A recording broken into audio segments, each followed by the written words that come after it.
Hello and welcome to Grumpy Gamers. You're here this week with shit, Ben. That was really bad, mate. That was really bad. Once more feeling. Hello and welcome to Grumpy Gamers. You're here this week with Ben. And alongside me I have Eddie. Hello. And one other, a guest.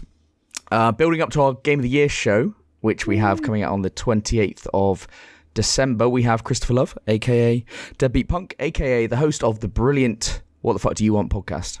How you doing? Fantastic. Thanks for having me on. And I enjoy getting a longer intro than Eddie. Yeah, what an intro. I've got none of that. Devilishly tall, handsome gent Eddie. I don't get anything. Not even a swarthy. Yeah. Devilishly handsome. Devilishly handsome. Fine. We can have that moniker next time. Next week. That's what I want. I mean, Pete's going to be doing it next week. And he will not compliment me. And he calls you handsome every week. Just in bed. Brilliant. Right, so Pete is not with us tonight because he is ill. I am also ill, but some of us still turn up. Yes. Good. Eddie was far too rough on him the last time he was called handsome. Yes, and even Kirk was going to make an appearance, but he had to cancel all that framing. He was scared off. Yeah, exactly. He knew Punk was going to be on the show, and he was snake oil salesman. He got me with a monkey puncher frame, and he's afraid to show his face. Absolutely, he wouldn't dare turn up to speak to you. I'll do you a good deal. Yeah, too much is it as framing. good as the deal you give David Turner's when you sent him a free one? No, I didn't think so. Fuck you, prick. Lord. There you go. Lord, I hate Star Wars. This is why he won't come on. Right, got it. Yeah, absolutely. But yes, so Punk's here this week and will be with us in 2 weeks' time when we do our Game of the Year show. So we're very much looking forward to that. We've actually behind the scenes been making our picks. So yeah, it's all. I think we've all finalised them as well, haven't we? Don't get me wrong. I still want to play a couple of games, so you never know. But yeah, exactly. Still got a few in the mix, and we're playing each other's games as well as much as we can to make sure that we're all up to. That we've all got the max kind of knowledge going in. So, yeah, looking forward to it. But on this show, streaming, we haven't streamed for the last couple of weeks. We will be streaming this Thursday, 7 p.m. We're going to do the Grid Legends story. It's on Game Pass, isn't it, Grid Legends? Ooh, yeah. So I'm gonna do a vroomy stream and see how that goes. I've heard that you got sick of banging, now you're going to vroom. As it, we love a shooty bang. But now we're going to go for a vroomy. So yeah, John suggested that one, so I'm all in. But with the show this week, we're going to do the news, new releases. We've got what we've been playing, which concludes with Callisto Protocol, which I completed this week, and we played the Forespoken demo. We've got some other good ones to talk about as well, and then we're going to recap the Game Awards, which was last Thursday. So yeah. Good show. But we will kick off with the quick news. First up, Elden Ring. They had their first DLC that came out. It's called the Colosseum, and it does solos, duos, trios, death matches with and without summons in 3 or 4 Colosseum-type venues. I've seen a couple of people playing it on Twitch. Looks pretty cool. I'm very much interested in trying it myself. All of my characters are a bit ruined at the moment because I've played around with the builds too much, so I'd have to actually spend a couple of hours making a good build or even starting a new playthrough for any excuse to play a new playthrough, right, Ben? Yeah, well, I'd like a playthrough that you do just with PvP in mind, just the quickest route to a great PvP build. But I don't know, all the building blocks are there, but I've just ruined my characters trying to make different builds. But anyway, there was also Diablo 4. There's people been playing that. A lot of YouTubers, different streamers, and publications have had about 10 hours with the game. And everywhere seems quite impressed with it. I'm very excited. My girlfriend fucking loves Diablo and is all over it as well. Are you guys interested in Diablo? No. Oh, definitely. Yeah. One definitely, one no. Even though I've been told that it's my perfect game, but I think, Eddie, you'd absolutely love it. I know you haven't played Diablo before, Nope. but I genuinely think you'd be really, really into it. I've been told by many people. I mean, It almost makes it worse when people tell you it's going to be a great game. It makes you want to play it less. And that's why I've never played it. He never does. If I suggest a game to Eddie, he's like, yeah. Yeah, definitely. Next week. This week I've been playing RimWorld. Yeah, he never follows through. But anyway, right. Yuji Naka has been rearrested on those insider trading allegations and charges. We covered that a few weeks ago, the initial ones, but it seems to go beyond the previous allegations and moves on to different games, different companies, and stuff like that. So, shit! So actually, because like the original thing was only for like 30,000 quid's worth of trading, and it was for a company he was moving to, wasn't it? So was when that Dragon Quest mobile game was coming out. Yeah. Yes. Yeah. That was the one. Ooh. I mean, it wasn't for a tremendous amount, but it doesn't. I don't think with insider trading, the value. I think doing it is bad enough. Plus, if there's two separate incidents that have been found out like this, there's probably more. Yes. Yeah. That's right. Yeah. I mean, we said he was in a hot bathhouse before, and now he's in a real hot one. Yeah, and we didn't like it the first time he said it, but no, but we've followed through with that. Followed through with that metaphor now. So that's all that there we matters. go. He can't even rely on his day job. Game Awards. Did you guys? Well, we're going to be talking about that later. But did you saw the Spoilers. stage invader? Yeah, that is spoilers for us talking about it later. But there was a stage invader at the end after Elden Ring. Oh, I heard about this. I'll be totally honest with you. I haven't watched the Game Awards because I was driving up to see the fam. But yeah, no, that's annoying because I've watched all the catch up, but it wasn't on the catch up. I feel like it should have been on the catch up because it was quite big news. Because I did read that. Yeah, a lot of people will say it's their favourite part. Well, there you go. Have it on the catch up, surely. Jeff didn't seem too fucking happy about this. No, I did see how. So basically, Elden Ring was spoilers. Elden Ring was given Game of the Year. What? Why are you doing that? That happened. Elden Ring was given Game of the Year, and the Miyazaki and a couple of others were up on stage, and this younger fellow was with them as well. And as they kind of were, the music came on and they were going to be seen off the stage, he stepped forward and said, "I want to nominate this award to my Reformed Orthodox Rabbi Bill Clinton." Not the line I would have went with. No, What?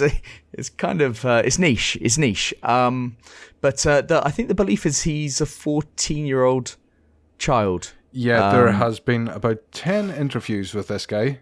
I've seen VGC. I think completely blanked on his name. So now he's I did see a Twitter account which had him claiming that it was him, and he didn't seem backwards and coming forwards. Oh, certainly not. I think they wanted to clarify too. A lot of people thought this may have neo-Nazi undertones. Right. But it turns out it was just a stupid teenager. So yeah, it was just a prank, right? Yeah.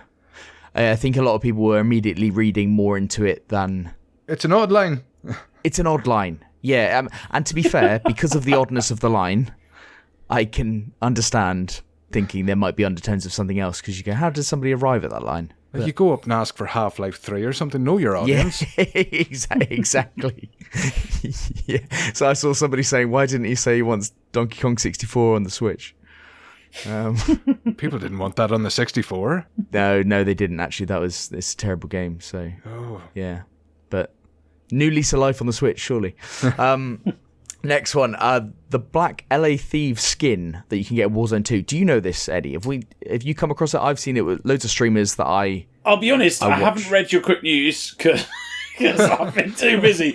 But there's a lot of honesty coming out tonight, Eddie. There's a lot of honesty. It's good. This is what happens when I stay with family. It's like I respect that. I have to fucking socialise and do things instead of just gaming all day and night. It's so annoying. But no, I have watched a few of my streaming briefly skimming over a document for 2 minutes. Hey, yeah, half an hour, at least half an hour. I saw half an hour before we came on this podcast. Eddie was just logging in. just logging in to have a quick read, have a peruse of what's gone on. Oh, you know what, Ben? I'm going to be honest. I logged on and I was like, holy fuck, I am never going to get it done. And then I saw new releases. There's like 4 games. I was like, yes, it's a shit week. Because if it was a good week, I wouldn't have been turning up on time.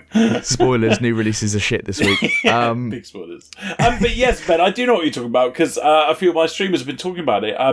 That they've got basically the cheetah skin. Haven't they like made it red now or something? Yeah, so it was kind of black with like LA in red on the front, but I think they're just going to make it more visible. I'm not sure if it's been revealed how it's going to get nerfed, but it's about to get nerfed. I think I've already seen it. I think his chest thing that he's got on, like almost like a harness, is turning red, and his goggle outline is turning bright red. It's way more visible. And you know what? I'm really, really happy about this news. Not because I'm happy that this one instance happened, but I'm happy that, you know, that I think that we all called it the GIMP suit in the last one, in Warzone 1. Yeah. That was fucking broken, because you'd be in a room, they'd be standing still in the corner, and you genuinely wouldn't see them at times, would you? And you'd go, especially in the gulag where it's dark, you're like, where the fuck was he? And this is the closest thing to it, isn't it? Exactly. So I'm glad that they've gone, because I assume they know about this in the last one and went, oh, fuck it, you know, people are spending a lot of money buying it or whatever, so, I mean... Yeah, and it is clearly, that is, I mean, it's not pay to win, but it's pay to have a marginal... But it is quite marginal performance benefit. It's not marginal. It's quite a lot. Like not being able to see your opponent. Like because it's all about those milliseconds between flicking your eyes into the corners. Oh, especially in that game, because the time to kill with some guns is less than half a second. They're all under a second. Yeah. So if you don't see someone in the corner or something, then you're dead. So yeah, and the clear difference in this Warzone to the last one is you could kind of get shot, but then you could move out the way quickly and try and reevaluate the situation. In here, you just get shot, you're dead. Yeah, dead. Call it a day. Drop your weapon. Yeah, exactly. Say on the DEFCONs, fuck you, or something like that. And then I think my DEFCONs to somebody yesterday was just like, oh. He was mildly surprised. Oh, goodness. Goodness me. That very posh, handsome man is flabbergasted. Right. Last on the quick news, Microsoft have addressed their lack of showing at the Game Awards, spoilers, for later on. A lot of spoilers. But they've addressed their lack of showing by saying that 2023 will be exciting, or something like that. Skeptical me just thinks their lack of showing has something to do with the Activision deal and trying to kind of downplay their importance in the industry. I think the Game Awards and their trailers, I don't think it really does much in terms of visibility for casual gamers. So I don't think it really matters. Like the people who are watching the Game Awards probably already know about Xbox and what they've got planned. So it doesn't really, I don't know. That's just skeptical me. Do you not remember, I'm pretty sure it was last year around December where they said, oh, we're really sorry about the lack of games that have come out this year, but next year's going to be an amazing year full of... Yeah, they love this. They love that. Yeah. Next year is always a good year for Xbox. It's going to be fucking great. Oh, yeah, next year's the year. Oh, next year's going to be the year. Yeah, it's going to be the year that we'll put on the map. Starfield Well, you think the last time they made a big show was showing Hellblade 2? Where did that get them? They showed that early. Yeah. They really went in there early with Hellblade 2. I appreciate that. Several years ago. That's looking like it might come out in 2024, maybe 2025. Lovely. I know they mentioned going over to Unreal 5, and like that team we went back and looked at Enslaved last year. They really know how to make the Unreal Engine sing, so I'd imagine a whole new version of the engine to play with. They're probably playing about. I think with that game, anything to increase the development time, I think they're all in. I think, it's and I would celebrate that because everybody, retrospectively seems to love Hellblade. I thought it was awful. So, yeah, I mean, they talk about it like it's some absolute marvel, but I don't know. Did you like it, Punk? Did you play it? Oh, I loved it. Anytime I get a new headset, that's the first game I play to test it out. Oh, yeah. Yeah. But I think they were technically an indie team at that time, and what they produced competed with the year's releases, like on a visual scale, if nothing else. The visuals and the audio were great. I just thought with that, it seemed to, and I found the puzzles intensely irritating, like to the point where you just I don't want to do this. But yeah, I thought it was a bit, I don't know. I think it's just been bigged up over time. But maybe Hellblade 2 might be a complete, like, because now they've got the huge budget. Maybe it might be something. Well, anything they have shown's been very impressive, but again, as you said, the audio and the visuals can do the job, but if the gameplay doesn't match, what's the point? Yeah, absolutely. And I kind of thought that was what was up with the last one. But I really got on with it, but, strokes for folks. Yeah, absolutely. But that kind of extended trailer that they showed about a year ago looked absolutely unbelievable. So we'll see how that pans out. But right, onto the main news, I think. All right, that's me, I believe. Got a big one next to me, so there you go. That's the one. FTC moved to block Microsoft's Activision deal. I read this on Eurogamer, so get ready for read mode. And I think we'll get ready for read mode because this is 5 minutes of prep, right? This is good. No, look, I even copy and pasted the right bits, and I got the latest news story, so it's not just the old one. Because Microsoft have come back then. See this Very since good. then, ... Ben, yeah? Oh, lovely job. Yeah, okay, nice. right. And I've only copied and pasted the quotes and everything. Look at that. Okay. Oh, Phil Spencer's actually called out Jim Ryan for a fight round the bike shed. That's going to be fun. Right, the United States government's Federal Trade Commission is suing to block Microsoft's $69 billion US dollar. Hang on. Good start. That's not me. That's Eurogamer.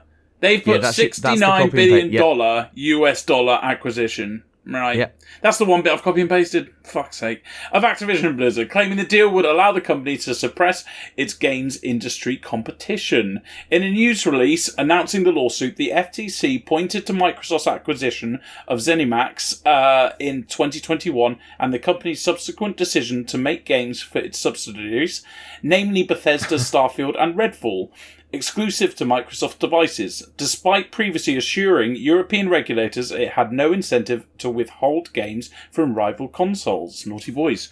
Microsoft has already shown that it can and will withhold content from its gaming rivals, the FTC Director of Bureau Competition, Holly Vadova, said in a statement. Today we seek to stop Microsoft from gaining control over a leading independent game studio and using it to harm competition in multiple dynamic and fast-growing gaming markets. But since then, Microsoft has responded to the FTC's announcement of a lawsuit to block its acquisition. We continue to believe that this deal will expand competition and create more opportunities for gamers and game developers, Microsoft's Vice Chair and President Brad Smith said in a statement. We have been committed since day one to addressing competition concerns, including by offering, earlier this week, proposed concessions to the FTC. While we believe in giving peace a chance, Smith concluded, we have complete confidence in our case and welcome the opportunity to present our case in court. I love that last piece. While we believed in giving peace a chance. They're the good guys, Ben. They're the good guys. Never forget They're the good guys. Never forget that. Lest we forget. Yeah, so another hurdle. It is, yeah. And this one's quite a big hurdle. When do we think... Yeah, I mean, you can only assume that it's going to get completed at some point, but this does throw a spanner in the works, and maybe this is like a 2024 thing if it does get completed. Before this announcement, there was... Microsoft did announce that they had a 10-year Call of Duty deal with Nintendo that would be actioned upon this deal going through. And they also, that I did think, happen have the same... the night before this came out. Yes, yeah. So it's like they were trying to preempt, or you can only imagine they knew this was coming. Yeah, they must have. Yeah, because you had Gabe come out as well. I think Steam were offered the same deal as Nintendo. Yep. And Gabe said he didn't need it. I don't have the direct quote, but he has found Microsoft to always honour their deals, and he has no reason to doubt them. Which I thought was a nice little sly kick at Sony, but nobody seems to have picked up that way. Yeah, we don't need a contract. Oh, but we're offering you a contract. Nah, I don't need it. We trust you. that's something, isn't it? But they but PlayStation supposedly have the same deal on the table as well. This 10-year deal.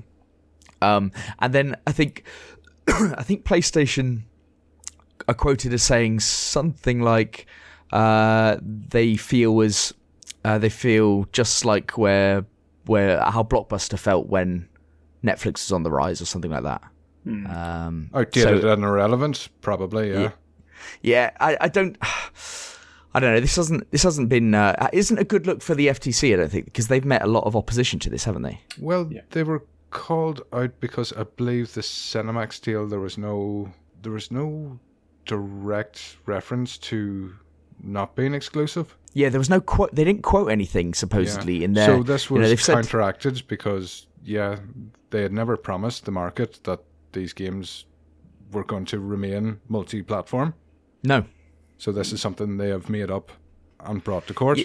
Yeah, so people have been coming out and saying they seem to have lied in putting this together. And if you were going to use Cinemax as the example, you only have to look at Deathloop and Ghostwire. Yeah, they honoured those continuing on the contracts. 2 exclusives that went out when they had nothing. Yeah, it is weird that it is said they honoured the contracts that were there on those games. The whole thing is that PlayStation don't want Call of Duty day and date on Game Pass. Yeah, that's just the long and short of it. Yeah, because the common user, if it's the only one game you play a year, £70. How many months of Game Pass is that going to get me? Yeah. Why don't I just get that? Yeah, I think as long as it's on their console, like I don't. Yeah, why don't they offer it in their subscription service and then everybody's happy?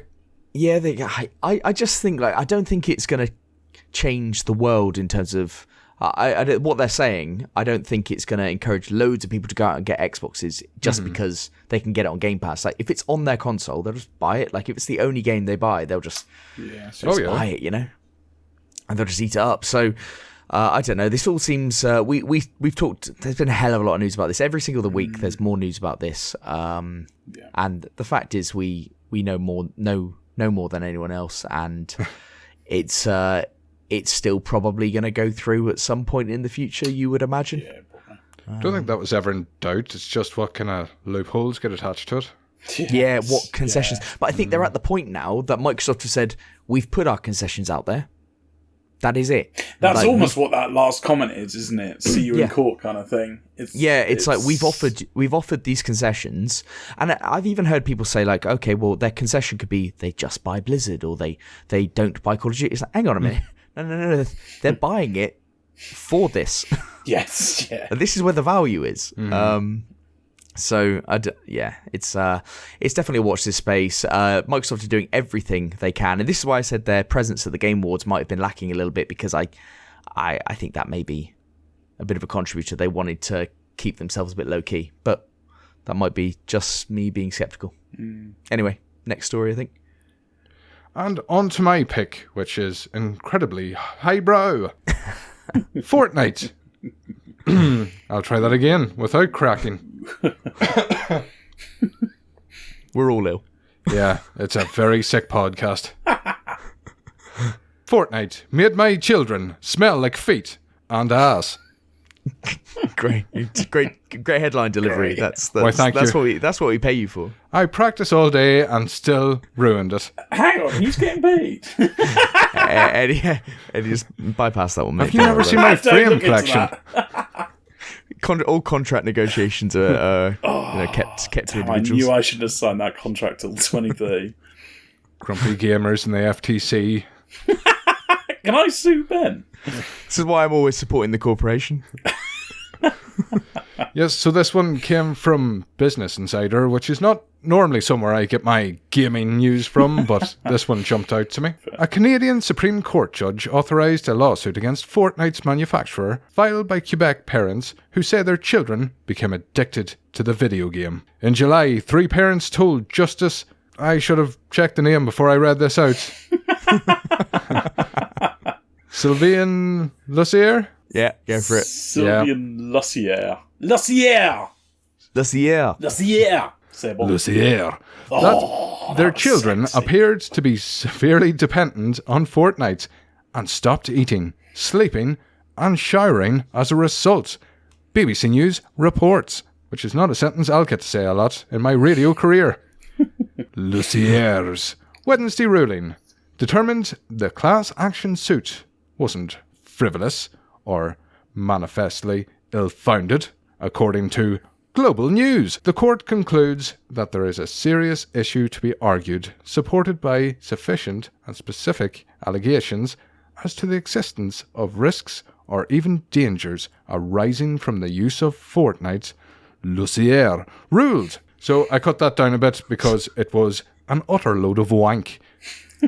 And I picked this one because it's been a while since I've seen video games are corrupting the youth. Yeah, it has been a hot minute since we got the old gaming's addictive, blah, blah, blah. Well, it's more you feel like it's more accepted, and an argument like that right now just doesn't hold much water.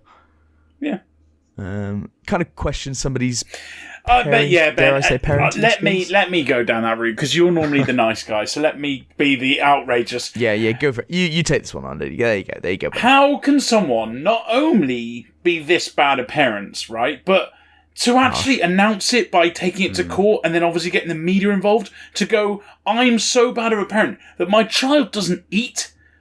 My child doesn't eat because they're addicted to a computer game. You know what? You're their parents. Deal with it. Do something about it. Fuck me, my dad would have taken his slipper off so fucking quickly if I refused to do stuff like shower. Shower or suck my toe. Okay, I mean, that was only when I became an adult. That wasn't the direction he was going down, I don't think. But no, but you couldn't have jokes about being hit with a slipper. That's not very PC. No, I apologise, because I'm the most PC person you've ever met. We know his dad listens, and he'll hit us with slippers. He will. In fact, he's in I want to suck your dad's toe. If he comes in without fucking socks on, I'm going to be fucking scared. Oh no, Christmas ruined. Again. I'm pretty upset because, for a start, the parents need to do something about it. Second of all, stop bringing bad things in like this. I think people are finally coming around to believing that the gaming industry is actually quite good for mental health, for everything else. Like any medium, moderation is the key. Yes. Video games, if you do nothing but play them all day, they're bad for you. But guess what? If you watch TV all day, if you read all day, if you exercise all day without looking after yourself properly, these are all bad things. Yeah, I agree. It's just it's disappointing that you get this kind of media attention, because the media know that this is something that hits the buttons of people. Yeah. And I perfect don't clickbait. like that. I mean, we're talking about it right now, so we're part of the problem. Exactly, we're part of the problem. But it is an issue, and it's one of those things that you just don't. It's the stigma attached to the video games that is also the issue here. So, wrote notes underneath that because I wasn't sure if my voice was going to hold out. I was going to get you to read them for me. Where's your for notes? The discussion. What have you written? Oh yes. Oh, that's a long section of notes. I'm telling you, I write a lot better than I talk. You've gone into some quite. Are you going into that, or are we letting that go? It's up to you. If you want to move things along. Fill your boots. That Irish bastard wants to just monologue. No. I'm happy for you to monologue. I see the word paedophile in here. Yes, I see paedophile in there. I see that. And that came up. It's underlined because I didn't spell it right. Yeah. Oh no, I like your version. I think you have to bring that up now, because now we've brought up the word there. Now it's it's just straight after my dad and sucking toes. I mean, this isn't good. I don't get why Americans are scared of fouls. That's how you spell it. Yeah. Google. So Every paedophile in the British Isles has either owned or used a kettle in their lifetime. Some of them even enjoy tea. No. Well, no. the kettle is to blame for their actions. It's the only thing that seems to connect all these predators, and as such, all kettle makers should be held responsible for their crimes. Stick an age rating on tea, which has been my go-to rant when video games are corrupting. I like the metaphor. Yeah, it's yeah. Thank you. I've workshopped that. Yeah, you've done it a few times. I like it. I appreciate that. I mean, Eddie and I were just shocked that we were but you went there, and I've used a kettle. That's fine. We didn't think we were talking about kettles, but that's absolutely fine. I hate kettle talk. But yeah, get your kettle talk here. Right, should we move on to Diablo 4? So this has been supposedly plagued. Development has been plagued, and it's in chaos supposedly. So the 6th of June release date, which was announced at the Game Awards, is unlikely to be met without many hours of overtime or cut features. That is the tagline there. Sorry to cut in. Was that date officially put out? I know it was used as a placeholder. No, it was. It was put out at the Game Awards. I think was put out. Yeah, it was. Yeah, 6th of June was actually saying. I think at the time of this story, maybe it wasn't. But yeah, it since was confirmed at the Game Awards. Yeah, pretty certain. We can check that on the way through. If not, we confirm it here. We're the exclusive. First. But yeah, new investigation by Washington Post. They revealed that they had interviewed staff, 15 former and current Blizzard staff, actually. And they said that the rumoured release date wouldn't be met. So, that's not inspiring a lot of confidence. They said large parts of the game were supposedly built and scrapped. And there was reportedly even a battle royale mode. That sounds pretty cool, actually, to me. But yeah, that was supposedly muted and then scrapped as well. So much of the blame was laid at director Louis Baraglia and lead designer Jesse McCree, who left in 2021 amid the harassment and discrimination allegations. So I have no idea whether they are linked. The character that had to be renamed, wasn't that McCree as well? I don't know. I have no idea if this is actually linked directly to any allegations or any harassment. So I think the Eurogamer article that this comes from was just had those two sentences together. And I don't know whether that was just a sensationalized link or whether they are actually linked in any way. So don't know. But yeah, they left in 2021. So McCree supposedly would grow intrigued by different aspects of the game and then lose interest and hand off to other people without finishing what he started. That's the quote. That to me sounds like the job of a lead designer, but that's fine. They didn't think so. Yeah, you'd imagine. Yeah, you don't do the entire project by yourself. No, I imagine you'd come up with an idea or proposal and do a little bit of it and then hand it off. You'd think that would be the process, but never mind, this person didn't. No, you sit down at your keyboard, son. You code it. You do it yourself, mate. You came up with the idea, you finish it off, mate. The article talks about the creative director as well, who was a previous director on The Witcher 3 and head writer on Cyberpunk, and how he was a, quote, source of turmoil. Supposedly there was a story about a character who had been brutally raped, but they supposedly didn't engage with the subject matter in a sensitive way. They didn't elaborate beyond that. Thank fuck. In order to meet its latest release date, Activision Blizzard is said to be incentivizing longer working hours. Oh my god. By promising perks. Oh, it sounds terrible. Some describe as paltry, including profit sharing. How dare they? How dare they propose profit sharing and covering meals? Activision Blizzard, for its part, told the Post overtime is voluntary and limited to specific teams. You can't speak to the reality of the situation because you don't know, it's just an article. But the article itself, to me, when I read this, it just screams of somebody conducting research or interviewing people and then going like, oh shit, I'm through the looking glass on this one. I've actually got to write something. Yeah, let's just write something. Creative projects are fucking hard.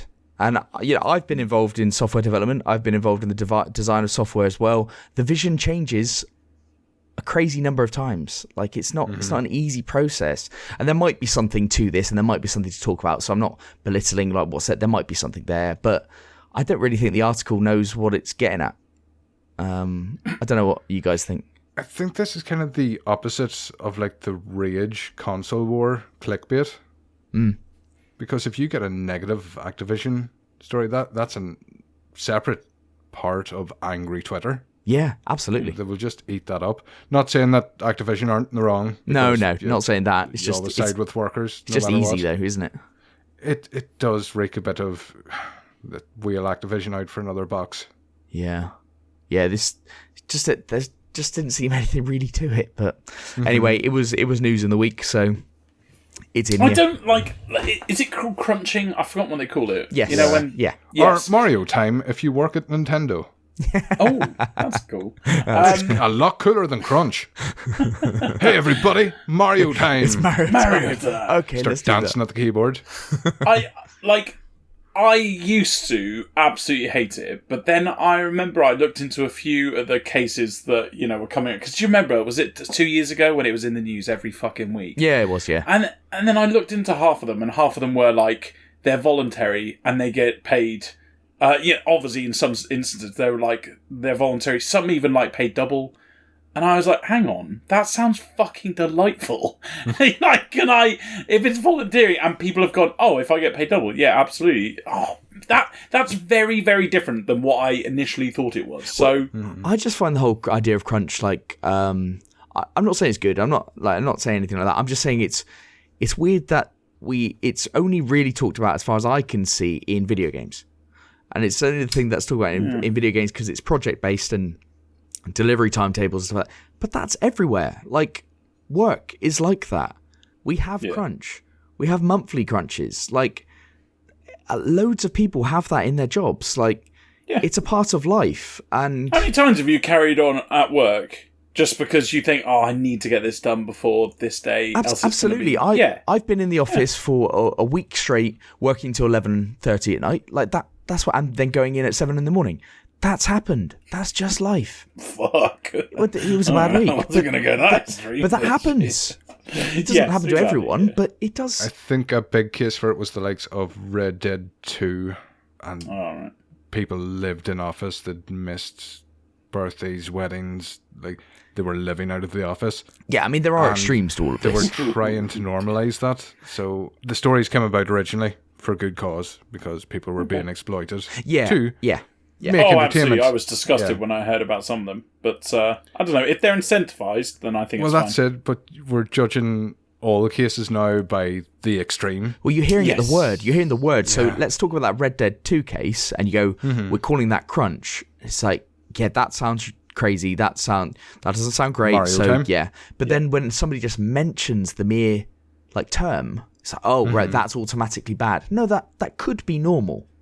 Yeah. Well, that could be like just a bit worse than normal or something like that. And in this case, it may be that Activision Blizzard is just an easy target these days. But we'll see how the game comes out. And as I said at the start of the show, a lot of people played 10 hours of Diablo 4, and I heard one person say that cutscenes are unfinished and things like that, and that's fine. It is 6 months away from release, 7 months. Yeah. But it's looking in great shape. They thought it's been almost universally, people have been saying, yeah, this seems fucking great. So fuck Activision, bunch of rapists. that does not represent the opinion of Grumpy Gamers. I'm telling you, if you clip that and stick it up on Twitter, people will gel with it. Absolutely. They might stay around for the whole show, but there you go. I'll clip that in a 5-second thing, put it on Twitter. Oh goodness! Right. We need to think about censoring for 2 weeks' time. Right. I'll be drinking on that show too. Yeah, actually, you'll be drinking. Jesus, yeah, 2 weeks' time, Game of the Year, there'll be alcohol involved. And there's less editing for those ones. Well, then there might be a lot of editing. But it's so hard to edit those because it's just... So, how many Rebel songs from Ireland do you know, lads? I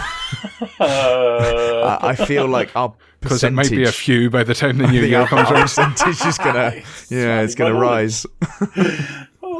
Oh, good. Right, Eddie, should we move us on to new releases? Cool. It's a small week, guys. I mean, it's also small. Have you noticed Pete didn't even do the fucking blurbs? Oh, I didn't. Prick. I know. Oh, he was so out that he didn't even do that. Yeah. Let down. First one, The Witcher 3 Next Gen update. Lovely. Yeah, absolutely delightful. They've reviewed this? Yeah. Oh, no, don't bring me down. I'm looking forward to this. No. Metacritic, it is the highest rated game of the year now. It has beaten Elden Ring. Whoa. Yeah, it's sitting at like 98. Yeah, I watched a couple of YouTube reviews of it, and they're all over it. It's just a patch. Why are you reviewing a patch? Exactly. You can't re-review the game, right? It's just. Did they send out It's a some great Wolf game. Medallion gaming chairs? What's happening here? Like, I think they have updated a hell of a lot in the game. Don't get me wrong, and a lot of the mods that are on PC they've included and stuff like that. I think there've been some control tweaks. Fallout things like 4 that, did that. It didn't get reviewed again. Yeah, it's still the same game. Yeah. That's mental. I'm really excited for this. Are you going to play There you it? go. Are you going to play it for Christmas? You know what, Ben? I actually said to Pete the other day when I was up there, I said, I really want to, but I think Ben will tell me off because it's not like a new game I ready won't. for No, Game of the Year. Since when have I? You play whatever the fuck you want. I wouldn't have you playing half of the shit that you play. Hey, maybe I put it in my Game of the Year because apparently a patch warrants new videos, so maybe it warrants a Game of the Year. Oh God. Yeah, Elden looking Ring's forward to lucky it. that this came out after the Game Awards. Yeah, Well, Elden Ring is there you fucking. go. They should think they're lucky stars. Oh dear. I think I'm to download it. I'm to play it. I mean, for a start, I've never actually completed The Witcher 3. I just love doing all the side quests and stuff so much. Don't get me wrong, I chucked fucking thousands of hours into it, but I never completed it. So yeah, I think it's a good excuse to go back. Yeah, I was thinking maybe I do it. I mean, I've tried 25 times. You've tried on 4 different consoles. Got it so on you might every as well console. Yeah, I just before this podcast, I just loaded up the PlayStation. I was like, yeah, it's there. Why not? It's there. Why not? I've got it physically and digitally on the PlayStation. So I don't know how that worked, but I did it. I have it. So what about you, Punk? Have you played and completed? Oh yeah, I adored Witcher 3. I actually did all the question marks in the map. Oh, so you've gone all in. Yeah. Don't know why I did that. You don't actually get anything for doing all the question marks, but... Do you fancy playing it again with the next gen update? No, I don't. No, fine. Despite I've done all the everything. reviews. Fine. Yes, Right, getting FOMO, patch FOMO. Yeah, who gets patch FOMO? I did Cyberpunk, Losers. actually. I started again. Well, they didn't patch it, they fucking fixed it. Well, but they did do the Yeah, next it gen wasn't a update, patch. though. They did, and I didn't think anything was wrong with it, but that's another thing. Ooh, controversial. But We are I'd love it divided. if they sent me a chair. yeah, I wish I had that fucking chair. I wish I had that Cyberpunk chair. I'd do anything for that. God, you've already got that silly little Xbox fridge thing. Ben, you know what's going to stop? You know what's going to make you throw away because you moan about the cost of living crisis. You know those little fridges, the Xbox one you got, Yes. 83p a day they cost. No, they don't, Eddie, because I don't turn it on. So you just have it in your room. As I said, you can turn on the Xbox Lite without turning on the fridge. Oh, So actually, it's just a. probably only costing 20p a day. As you said last week, it's just a terrible lamp. Oh, fuck's sake. And you're paying a lot of money for that, but whatever makes you happy, I guess. It right, didn't let's improve move my on. happiness one bit. Let's It just move made on. you sick. Yeah. Yeah, there we go. Next one, Aka. Aka? Yeah. AKA. I think it's Aka. Aka. I think it's Aka. Aka, coming Aka! to Switch, December 15th. Find inner peace in a small open world game. Why it shouldn't have put game there, should it? Well, he's done a blurb here, you need to thank him. No, this was me.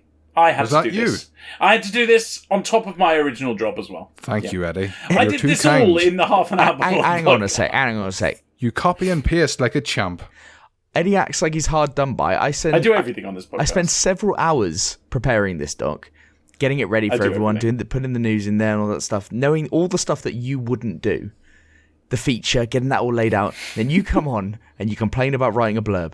All laid out. You copy and pasted who won in the Game Awards. Hey. No one else would.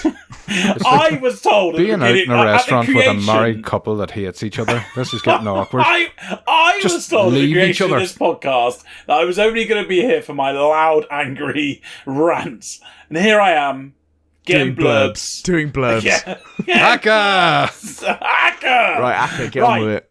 On these carefully handcrafted islands, you can take a nap on a giant monster, feed baby dragons, take care of the fauna and flora, but demons from your past might come back to remind you what you want to forget. We saw this in a direct somewhere, didn't we? We did, last Nintendo Direct, yeah. Good, right. I've put Charming, because you've got to put Charming once a week on a game, and this warrants it. Aka, the one with like the red panda. Yes, it's like a panda, yeah. Is it a panda? I was trying to work out, because it's almost... I think it might be a raccoon. It could be, I mean, yeah. it's red. Could it be a tanuki? What the fuck is that? It's like a Japanese squirrel dog thing. It could be. Oh, you know what? Tom Nook is a tanuki. I'll tell you what. Okay. Haven't I seen a video of this animal acting surprised? Right, I'm going to type That's this a in. red panda. Oh, I'm thinking of Red Panda then. How do you know that from that description? I love the zoo. Fucking hell. Aka! Right, I think someone's Game of the Year is coming up. I think this looks simple, but really nice. It looks atmospheric, and if I had a Switch, I would probably get this. If it wasn't, £10,000 probably. The frame rate on this looks diabolical. You and fucking frame rate, Jesus. It looks like Pokemon... It looks worse than Pokemon Scarlet and Violet.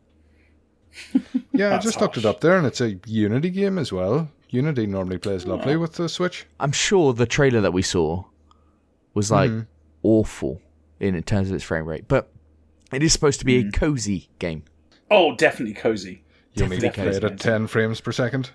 Yeah, Nice cozy. yeah. Those frames can wrap themselves right around you. There's I 10 did not frames. think we would get this mileage out of Aka. There's like 4 When you- games on this list. So. You got 1, 2, 3, 4 games released. Well, you give a lot of airtime to it, but All right, Akka coming out the 15th. Let's move on. yeah, lovely. The Crack Pet Show coming to PC and Switch December 15th. The Crack Pet Show is an action-packed roguelite shoot-'em-up about mutated animals that fight in a bizarre TV show. That's a long sentence. Crushing their opponents with a variety of weapons. Choose your beastie. Is that beastie? Yeah. Yeah, it is, isn't it? Beastie, gear 'em up and go kill your enemies in the name of fame and sweet sponsorship deals. This is like a hand-drawn cartoon style, art style. You can get loads of different weapons for different tactics to go through, which I think will provide a lot of the game loop to it. There's an endless mode as well, which is pretty cool. It's very positive on Steam. I early saw access. this. 300 reviews as well. Yes, I know. And early access, normally you take it with a pinch of salt. You normally bump it up a level. So that's fucking fantastic.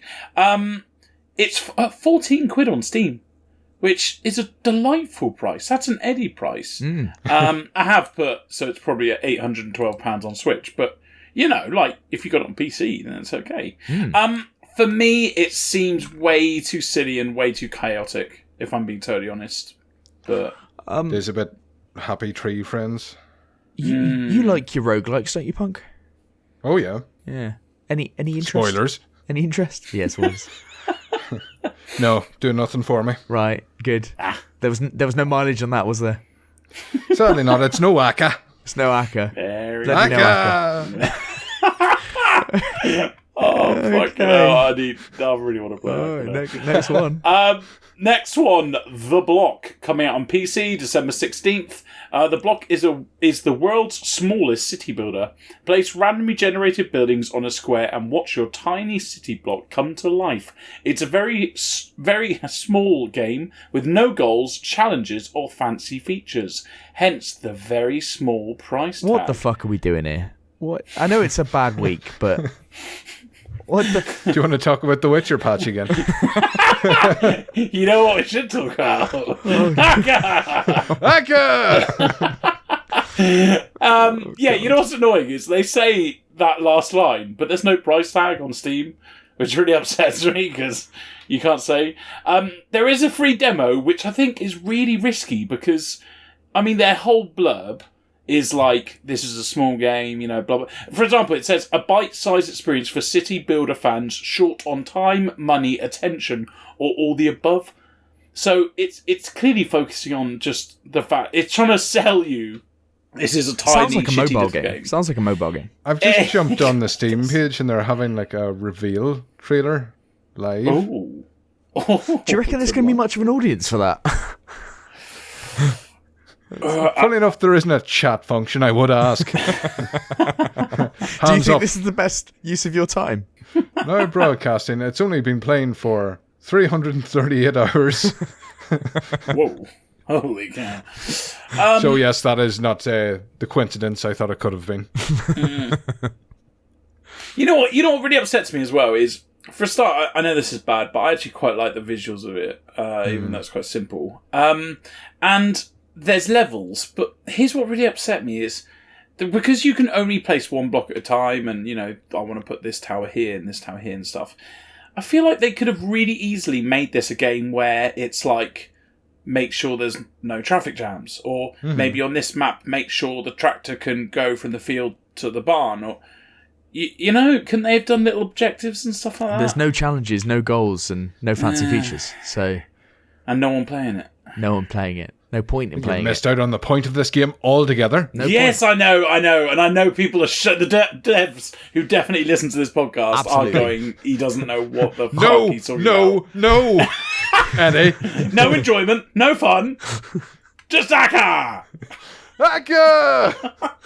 Oh god, pick of the week's gonna be good. Next one, Eddie. Did any of you guys play Townscaper? I haven't. Skip it. I haven't. That does sound It familiar. reminds me of that. It's just like a diluted form of that game. I don't intend to be mean, but why wouldn't I just play that? Well, this supposedly has a very small price tag. I know So, Townscaper. Ooh, 10 out of 10 on Steam. Fucking hell. ooh, crikey. I found my game of the year, boys. All right.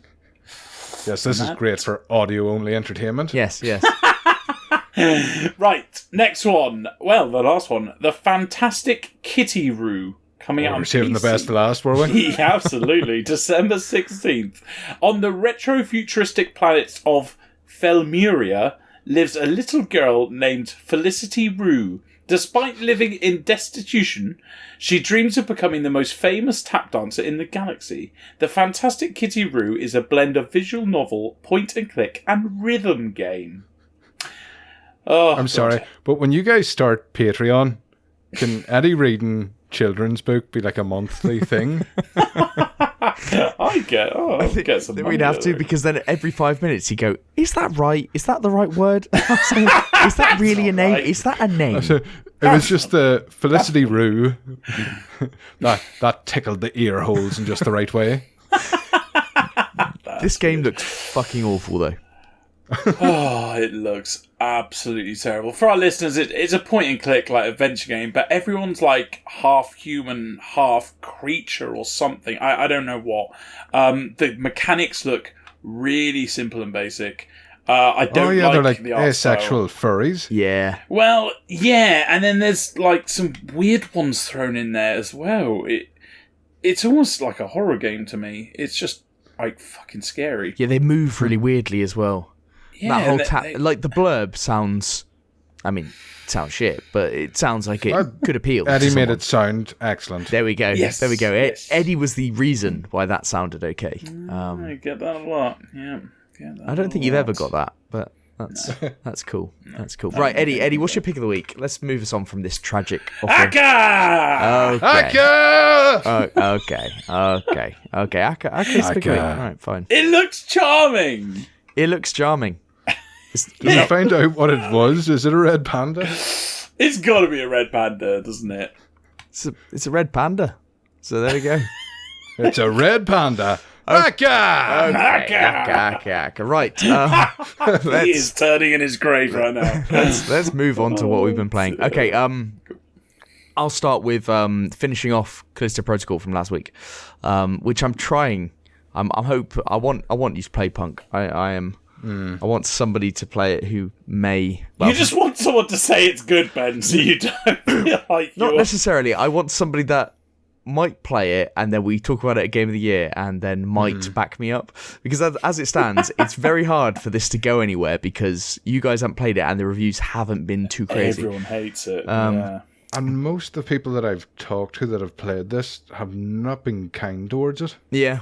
I seem to be... The thing is, I thought I was kind of on my own, and then I have found some people that are... I found my echo chamber, and Eurogamer gave it a recommended, so... Safe space. So, there we go. Yeah, Eurogamer backed it, so I'm all up for it. But, yeah, so I finished it this week. It gets fucking difficult towards the end. Like, this game is not playing around towards the end. At one point, I had to load back a previous save at a buy station to load up on ammo and to heal myself properly because I'd got to a cutscene, and then immediately after that, there was a tough enemy, and you haven't got time to heal yourself in between.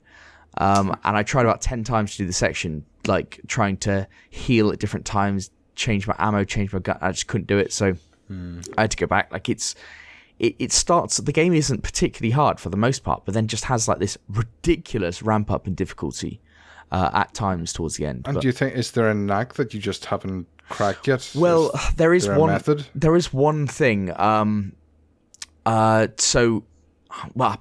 to that in a second. So the bad parts, the part where I got stuck was in one of these, they don't really have bosses in the game. So it's one of these boss sections where it's like, it's a tough enemy, or it's a tough group of enemies, or a tough group of enemies with a hard enemy, or something like that. So I don't think it was about not cracking it, but it is a particularly difficult section that you have to kind of be geared up for. And it doesn't really prep you that one of those sections is coming. That's the thing. So it kind of resulted in that. And in the last cut, it only really intros those like hard sections in the last third of the game, really. So, but the game flips from this, and I think in a lot of the reviews and stuff, you would be hearing about the melee combat. The game turns almost entirely into a gun-based game towards the end. If you're using melee, it's your last resort, and the game's like, you want to use melee? Yeah, you're fucked. It's it's like very clear that like, if that's your route to victory, then you sir are fucked. They get towards the end of the game as well. They've got about an hour and a half, which is like Blighttown. I don't know if Eddie's not. I don't know if you're familiar with Dark Souls 1 and Blighttown. Yeah. It's I think if you know what it is, you'll kind of get that feeling of what the area is like. It does enhance the scariness of the game, and it does get more scary towards the end of the game, or more jumpy at least. Like, you don't want to come across enemies because it turns into a gun-based game. At least with melee, I can kill the enemies and I'm not losing ammo and stuff. But when you've basically just committed to, right, I'm going to use this shotgun, and ammo is running low, and you're like, okay, then it becomes a different type of, almost like Resident Evil type game. But I thought they did that quite well. But this is moving on to what you were saying about before, like if there's something that I'm not quite getting. So my only real criticism of the game, and it could be user error rather than the game, is that you have certain guns like the pistol, which have multiple attachments that would change the type of pistol it is, and then change the ammo you can use. And when you're trying to change that mid-fight, it doesn't always seem to recognize that I want to change my pistol to a different form, and so I can use this different ammo. It doesn't always seem to recognize it, and I don't know if that was my problem or whether that was the game. But a couple of times I was like actually shouting out, I just want to change my fucking gun, as you die yet again. Or like you've got an enemy which is basically a 2-shot kill, and you're like, you've been hit once, and you're like, fuck, I can't do this now because I'm definitely going to get hit again. So yeah, it does get quite brutally difficult towards the end. But I think there's a couple of takeaways that I would have about this game. And it's going into it, you have to really accept that this is a linear corridor action horror game, and it stays totally within those confines. It's got a good story. I think it actually has a really good story, actually. The graphics are incredible. really, really rate them, and it's a lot easier in these corridors with the lighting and everything to make it look good. But the graphics are very, very good. Character models outstanding, and I do think the combat is very challenging. So those three elements I do think come together to make a good game. But a lot of the criticism that I see of this game is that can kind of be boiled down to the fact that I don't think people understand that that's what it was going for. I also think that they are misremembering what Dead Space was, and that this clearly is a homage or something to stand beside or whatever, and it's by the creators, obviously, of Dead Space. And I think it's a great precursor going into January when Dead Space Remake's going to come out. But I've played Dead Space 1 within the last year and a half or so. Played Dead Space 2 really recently on stream. Now I've played this.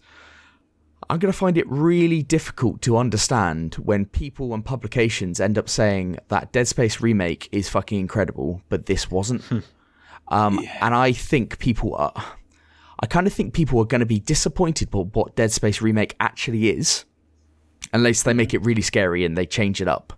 But Dead Space I thought it was excellent, but this is really, like, if you're saying Dead Space is good, like, I don't get, times have changed, but this is very much in the old school mold. And I think people might have to be pretending that Dead Space is great in comparison to this.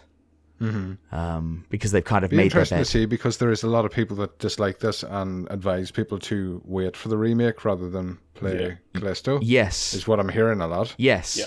I'm hearing that as well. I was talking to a friend of my podcast, possibly a friend of your podcast, I don't know. He's a popular fella, Gadget 8-Bit. He was talking about it. He gave up 3/4 of the way through. He's not our fucking friend. Especially with that review.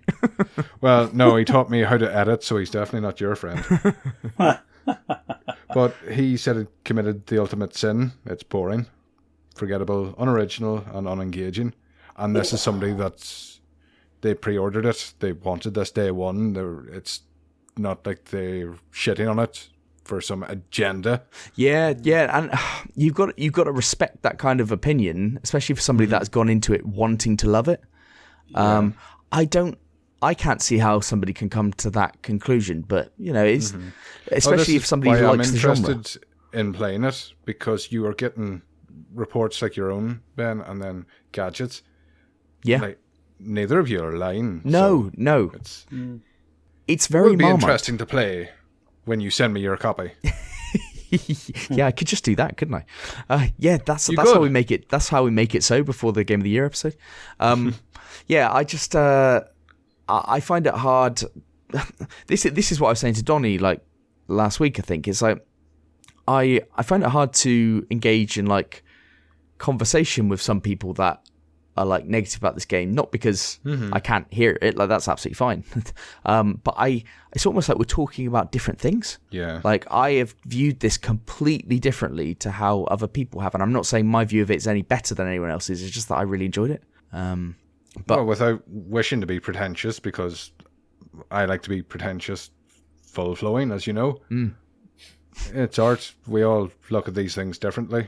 Yes. We all enjoy different music, movie, literature. Yeah. Why should games be any different? Yeah, and that's what I said that's what Donnie and I were saying over message as well. Like you said it earlier, it's just different for different people, but but it's weird how a game can be so divisive, I think, especially when because it is utter Marmite. It is utter Marmite, especially when people should. I mean, I would have thought for a new IP, people were the most informed that you could probably ever be, having this virtually be something so similar to another game in the genre. Yeah. But never mind. It is what it is. It is what it is. Oh, that's a strong note to finish off on. It is what it is, and it's in our Game of the Year. Moving on. Yeah, that's going to get crushed, Ben. You know what's funny, right? So I've actually watched a lot of gameplay, and the very first time I saw like proper gameplay was on Worth a Bite's review. This is Eddie. Like As soon as that came out, I said to Pete, because Pete said to me, he went like, "Oh, I wouldn't listen to Word for Buy on this at all." And I was like, "No, I wouldn't either," because you know exactly what he's going to say. Yeah. It's a linear. Yeah. He doesn't play AAA linear corridor games. Like he would he never already say has that's a good. thing against AAA, so he would never say that's going to be a good game. But I watched it anyway, and I said to Pete, the worst part of that review is that someone like Eddie just takes that as gospel. Okay, well, I'll finish my thought and you'll feel like a dick. I was watching it and I was hearing all these negative things, but my eyes were hearing, this is terrible. My eyes were going, this is lovely. Yeah, it's great. The look of this. This looks fantastic. Even with like, and then he said about the camera, and I was like, yeah, but that's almost like a homage to Dead Space. Yeah, he said what he said. Oh, this should be first person. I'm sorry. I know, but then that's a different game. The game's always been third person. Game. Yeah, it's always been third person. And what's next? And it should be open world, and you should be able to build a house. Exactly. Actually, I take it back. Needs a red panda. I take it back. Everything I said about you, Eddie, I take it back. And you should be a red panda, and you should be able to, absolutely tame dragons. If it's not cozy, it's not worth playing. That's not a cozy game. It's all I want. Yeah, but he was a perfect example of somebody. It's like, okay, that's fine, but I never expected anything else. I like the look of it. I think if I played it, I'd probably actually enjoy it. But you know what, Ben? If it comes up against one of my games in Game of the Year, it's gonna get destroyed. Yeah, fucking destroy it. I'm gonna get quotes from notable people. I'm gonna get results. I'm gonna get numbers. I'm gonna get figures. I'm gonna get everything and just rip it. And no matter, no amount of they knew it was shit before they came out. That's why they didn't charge £70 for it. Yeah, there you go. Yeah, that's an argument. I'm going to take a positive and make it a negative. It was only 45 quid, so it's bound to be shit. Only 45? That's dog shit. I don't buy any game under £10. Oh, lies upon lies. Talking about a free game, I've been playing Tiny Kim. Smooth segue. See what I did there? Yeah, I'm getting down with the kids. Yeah, Tiny Kim from Plash Team, the developer, and Tiny Builder, the publishers, came out in August 2022. Punk, you actually told me about this game. I'll be honest, it's one of those that was on my old... Game. Huh? I adored this game. I started it when it came out and fell off it for prior engagements for another podcast, actually. Oh, okay. And then I got back to it, remembered exactly why I loved it. All right, well, there you go. So I've probably played the first first lot of your playing through. And I'll be honest, I'm going to play it again because this is genuinely a very good game. For our listeners, it's like a platform game, a 3D platformer, I believe they call these. Before you get into it, Eddie, did you play much of the rare stuff on like the N64? Did you play Banjo-Kazooie? No, I didn't. I was a Sega boy, then a PlayStation boy, and I was only a one console boy, so unfortunately, no. Oh, no, this is the first game I've really played since that era that did like the collectathon platformer well. Oh, yeah. Yeah. So it really, really give me the nostalgia tickles for those sort of games. Yeah. Well, it's funny because I never actually, Ben will definitely confirm this, I never really played games like this. And it's funny, right? Because I've played 2 games like this in the past 2 years, and I've ended up loving both of them. Yeah. And it's even got me going away going, do I actually actively just try and play these games now? Do I just try to play? Or have I just been really lucky with the games that I've fucking chosen to play? Yeah, I would imagine this is like being the anti-game for you. When a 3D platformer's done badly, they fucking suck. Well, that leads me on nicely, is I have played these in the past, and when I'm not interested in like levels, I get frustrated, and I get pissed off, and I go, I hate doing something that I'm not enjoying. Now, every level design that I've come across, every bit of platforming, I've really enjoyed. To the point where no bit have I gone like, oh, I failed at that, fuck's sake, I have to go and do that again. While other games where, you get pissed off and you go, oh, what? And then you question, why am I even playing this? Not once have I found that with this game. I think it helps that I love the look of it. I've put the aesthetics look great. It's weird to describe this game as looking good, but do you know what I mean, Punk? Characters are 2D, not sprites, but they don't have backs, so they move about in almost like a Paper Mario Yeah, style. like Paper Mario. Even when But you twist they've the old really- camera. Yeah, they've really worked well, because if controls are bad on a platformer, you're not going to enjoy the game. Yep. But when you're jumping, you know where you are. The shade work underneath you helps out a lot. Yeah. It also helps when you're exploring the area. There are like spider webs that you can skate up and down. So if you fall, you get right back to where you were. Yeah, exactly. So there a lot of thought. Every single level is just so nicely designed, and you're constantly finding things, unlocking things. Just nice flow to the game. Yeah, flow. Absolutely. I'm enjoying this game more than I enjoyed It Takes Two that I played last year. And I hate to admit it, but I actually really enjoyed that game. And I hate admitting that, not only because it's a 3D platformer, but also because Kirk liked it, and I do not like agreeing with Kirk. And I do not like Kirk. And I don't like Kirk, so that's why he's not on the podcast today. I would say if you enjoyed that, Psychonauts 2 came out last year. I really enjoyed it. It's another 3D platformer. Yeah, another little Double Game Pass Fine. one, and it's got a good story, that one as well, right? Oh, was it on Game Pass? Fantastic, yeah. Yeah, it's on Game Pass. Oh, Yeah, Double Fine or Xbox Studio now. Love their delightful. stuff. You know what I'm going to do first? I'm going to actually play this with my family. So I'm up with families for Christmas, so I'm actually up here for two weeks, and I play with them. Great It one takes to pass around the controller too if other people are players. Well, I'm actually going to enjoy this more than It Takes Two, because my mum and dad, well, my dad was okay. My mum really struggled with that game. I think my mum is actually, because this one just seems better. I think it's something to do with the camera, it's something to do with the platforming, but it just seems like, I wouldn't say easier, but just easier to control, easier to move, easier to jump. The So, camera tracking's a bit better in Tinykin. yeah. I think this Well, I'll is Something to do with the it's- 2D sprites. it's also similar mechanics throughout the game, right? As opposed to It Takes Two, which is constantly trying to change things up. yeah. Oh, I see what you mean. Yeah. So Each if somebody's kind of getting level's got a used new to the mechanic. mechanics, yeah. Yeah. Yeah, look, I'm loving it. I'm going to carry on playing. Well, I'm actually going to start the whole game again with my parents, so obviously It's a good jumping end. halfway through. I really wouldn't mind starting that again. How long is it, roughly? I think I haven't completed it, but I think to complete it is 8 hours. Is it 8 to 10 hours? And again, it's one of those ones, if you wanted to scour the maps, it would probably take a bit longer. Yeah. That first level, I couldn't find all the pollen, one of the collectibles. Yeah. Racked my brain. Still do not know where they are. Still to this day, no. It haunts me. Well, that's why you got to Aka. play it again. It's overwhelmingly positive on Steam, and the Xbox version, I mean, the Metacritic varies from 77 to 88, but the Xbox version's 88% on Metacritic as well. So it's not just me that thinks this game is No, bloody good. I've only heard good things about this game, and because we might be talking about it in a couple of weeks, You've got to, haven't you? I turned on for a little bit just to load it up the other day as well. So So I we'll can be definitely see the charm. talking about the Callisto Protocol and maybe Tinykin. You think that's how it's going to work? Maybe gonna Tinykin, definitely Callisto Protocol.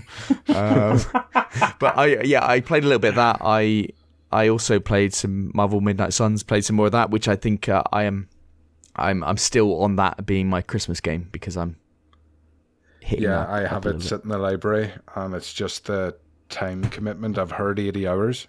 It's time even to do like one mission and all the stuff in between, like at the Abbey, like I talked about last week, in between the missions. It's like everything's just time, and there's so many fucking systems and stuff. It's a bit overwhelming Like to start with. I know it's the XCOM guys, and you'll not notice the time going. Yes. But it's just, Oh, especially time- when it's goatee season. Time just disappears, and it's like so I was going to play this earlier today, and I was like, no, I've got to play Pentiment because it's got season, and Marvel Midnight Suns is going to be too long to appear in our game of the year. It's going to be too long games, so so That's a shame because I think it would be up there I think so. if it came out earlier in the year. It definitely would be in the I mix. agree. I agree with that, and it is a shame, and we do try and get everything up until like this month on the game of the year, but it's just one of those things that is gonna slip. I'm on to Act 3 of Pentiment, so that's That's good. So that's something that I'll save my thoughts for when we talk about it at the old Game of the Year. But yeah, looking good. But I did play the Forespoken demo this week. I don't know. Does that interest you at all, Punk, to play that? I have fallen off Square. Right. The last few games of theirs, I just haven't gelled with at all, and I think their demos are dog shit. The Harvestella. Yeah. Demo on Switch was awful, but people that enjoy that sort of game say it's brilliant, and don't let the demo put you off. Yeah, and that's happened a few times now. I do think Square have a certain type of game, and Harvestella is probably a deviation from that to a degree. But they do I have. like how we're all calling it Square. For our listeners, Square Enix. Like, are we on first name terms? Is that what happened? Yeah, first name terms. Have you been playing 4? Have you been? I mean, what the fuck is this? Yeah, so they do have a certain style of game, and if you're not into one, played as many RPGs as me, sunshine. Probably yes. You don't have time to say the whole thing. Yeah, that's why. Punk's earned his first name status. Is that what you're saying? Square and Enix are two different companies in my head. They used to be. Oh right, that's so old school. Surely, Enix is Dragon. Surely Quest that's not how Dragon you remember Warrior. It is, yeah. Enix were Dragon Warrior. Yeah, for us. But come on, you must have been a wee pup then. I was, but I was aware. I had my eyes open. you had cognitive capacity at that age, right? Fine. Okay. Yeah, but I played this Square game. Nice. What did you think? Forspoken, which comes out end of January, I think. PS5 only. I think it's PS5 only. It's now got a demo, and it was shadow dropped at the Game Awards, I think. Interesting one to demo. If you play it, and I would recommend, if you've got a passing interest in it, I would recommend playing it. Definitely check out the controls first, and change them. You can remap and everything. The haptic feedback, or the pressurized feedback on the triggers, is horrible. You're using that R2 like all the time, and I don't want like pressure when doing that if I'm constantly triggering that. So change that down to like low. You can even change the R2 to square and stuff like that. It's just not fantastic controller mapping. I'm not a wild fan of the PS5 controller anyway. After you get over the haptic initially and you're like, oh wow, this is such a cool controller. Nah, it's not. I don't think it is. I was almost going to get it just for the controller, and I remember your first week when you described it, you were like, yeah, it's pretty cool. Yeah, and I was like, that's not what I was expecting. It's not surprising. The way people harped on about that controller, you would think it was the second coming of console. But yeah, exactly. Astrobot is fantastic. That game shows it off in such a brilliant way, and nothing else replicates it. Yeah, no one else is willing to commit that time or effort or anything to, and also it limits you because Xbox doesn't have it, so most third-party games aren't even going to touch it. I like the way, but it's got a speaker, so sometimes when people talk, it comes from the controller. It's like, yeah, the Wii did that, and it was fucking annoying then. Yeah. You'd have the TV on low because everybody's trying to relax, and then your fucking remote starts squeaking. I quite liked it. I think in Ghostwire Tokyo, I think that's where I remember it being decent. Deathloop used it. Did they? Yeah. Yeah. Not particularly memorable. Yeah, it's a PS5. Some people love the PS5 controller. My girlfriend loves the PS5 controller. It's her favorite controller, but not really for me. Yeah, the controls just seem a bit weird. But it doesn't. I didn't even notice playing Ragnarok. I swapped the controls around to be more like Elden Rings. Yeah. I was thinking I was going to have to, because I got to the stage with Ragnarok that I was playing it on the Steam Deck. As in I was remote playing it to the Steam Deck because I couldn't be asked to sit down at the monitor and actually play it. And I was trying to remap because on the Steam Deck pressing R1 all the time is just not so great. But yeah, I think you do need to remap sometimes, and this is definitely one of those games. But it doesn't look amazing. Fucking hell. It's not impressive, which is surprising given the marketing and kind of what you see in some of the images. It's also not bad. Like, it's not bad. It's just it's not incredible. It's not like Horizon standard, which I've seen some comparisons on Twitter or whatever. It's just, well, it's not. That's not what it is.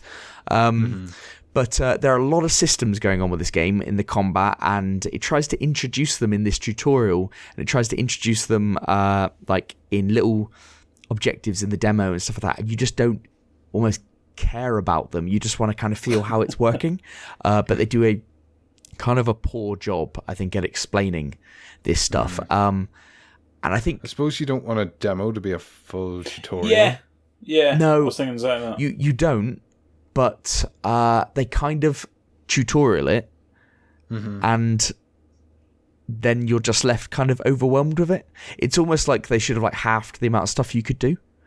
They seem to give you a decent chunk of like abilities and things to do, but it's like it wasn't a great first impression about how they deliver it. But what it left me feeling was that there might actually be a really great combat system in this, and there might actually be a decent game. You get that kind of feeling behind this, and especially if you got used to the controls, because there's some games where you're like, if I understood the systems, if I understood the controls, I think this would really work. But I haven't played enough of it to actually know whether I would gel with it that much. And one of my main takeaways was this is quite hard to deliver in a demo. Because in the game, they're obviously going to build this stuff up. They're going to build your character up. You're going to get new things, and it's going to feel kind of seamless. The demo kind of just like put it on the screen. Yeah. In this world, this seemed relatively empty and stuff. But I don't think that's a fair reflection of what the game actually is. You do fight this like character, this like creature at the end, kind of Monster Hunter kind of creature at the end, and it takes as long as Monster Hunter as well. And that gave you a bit more of a flavour of what the combat could be, so that was quite good. But overall, it kind of left me thinking this is interesting. I'm not sure about it, but I think that kind of demo could put people off getting it day one, unfortunately.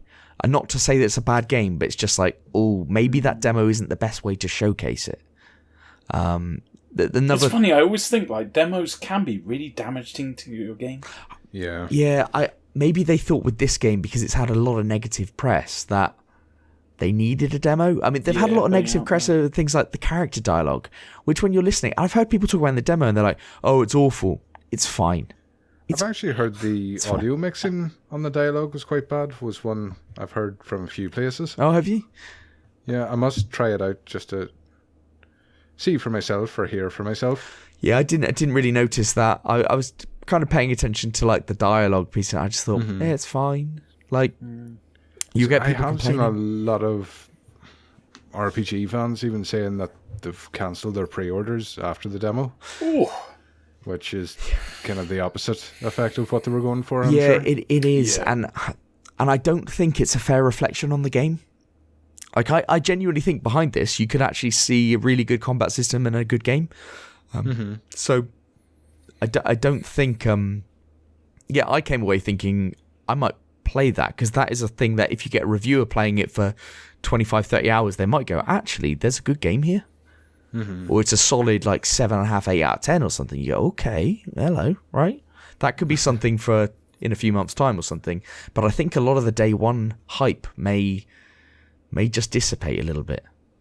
Bit of a shame there, I think. Yeah, just brought me down. Anyway, well, Punk will bring us up now. Will I get you going again, Eddie? Oh, don't say that. Because I've been playing Norco. Yeah, because I'm looking forward to this. Sorry, Norco. Yeah. Spoilers. So, yeah, this came out earlier in the year, March 24th for PC, but it got its console release recently in November. And as previously mentioned quite a few times, it's GOTY season. And I've been trying to mop up everything possibly GOTY related. And yeah, this is the third point-and-click adventure game. I love how you call it GOTY and we call it GOTY. GOTY. It's GOTY season. People are like, what season is that? Is there like a goat season, is there? I don't know. What's going on there? Wake up, sunshine. It's GOTY season. It's GOTY. Get out of bed. So yes, point-and-click adventure game, pixel art style. Love those. So, been on quite a few of these. This one is set in an alternate universe of Norco, Louisiana. So you play as Kay, somebody that has just returned to her hometown after her mother passed away.